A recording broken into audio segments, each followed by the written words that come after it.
সম্মানিত বন্ধুগণ, আসসালামু আলাইকুম। একটি বিশেষ সংবাদের দিকে আপনাদের দৃষ্টি দেওয়ার জন্য আমি এই মুহূর্তে ভিডিওটা করছি। জাকসু নির্বাচনে দায়িত্ব পালন করাকালীন সময়ে আজ সকাল 9টার দিকে জান্নাতুল ফেরদৌস নামে একজন শিক্ষিকা ইন্তেকাল করেছেন। ইন্না লিল্লাহি ওয়া ইন্না ইলাইহি রাজিউন। তিনি জাকসুর যে প্রীতিলতা হল, সে প্রীতিলতা হলের পুলিং অফিসারের দায়িত্বে ছিলেন। উনি পাবনা প্রেস ক্লাবের সাবেক সভাপতি এবং ইত্তেফাকের পাবনা প্রতিনিধিরা রুবি খন্দকারের একমাত্র মেয়ে। পরিবারের প্রতি সহমর্মিতা জানাই।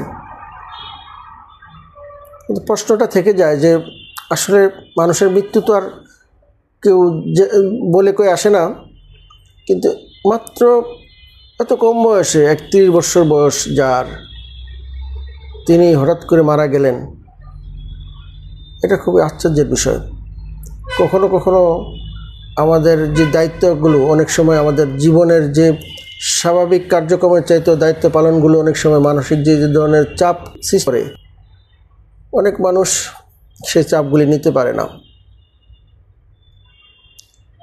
জাকসু নির্বাচনের ভোটার যে সংখ্যা, সেটি ডাকসু নির্বাচনের থেকে 4 ভাগের 1 ভাগ, অর্থাৎ 11,000 ভোট। আপনারা জানেন ছাত্রদল সহ কয়েকটি প্যানেল গতকালকে ভোট বর্জন করেছে। 3 জন শিক্ষক ভোট বর্জন করেছে। অনেক দুর্ঘটনার মধ্যে দিয়ে দিনটি গিয়েছে। যে ভোটগুলো ছিল সেগুলি এই 11,000 ভোট গণতে তারা সারা রাত লাগিয়েছে। আজকে সকাল পর্যন্ত সে ভোট গণনার বিষয়গুলো ছিল। জানি না ওনার উপরে কোনো মানসিক চাপ ছিল কি না, আল্লাহ ভালো জানেন।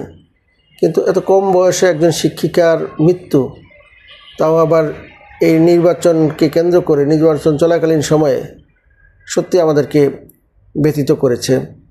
আমরা শুনেছি তার মৃত্যুর খবর শুনে জাহাঙ্গীরনগর ইউনিভার্সিটির শিক্ষকদের মধ্যে কান্নার রোল পড়ে গিয়েছে, একটা শোকের ছায়া নেমে এসেছে।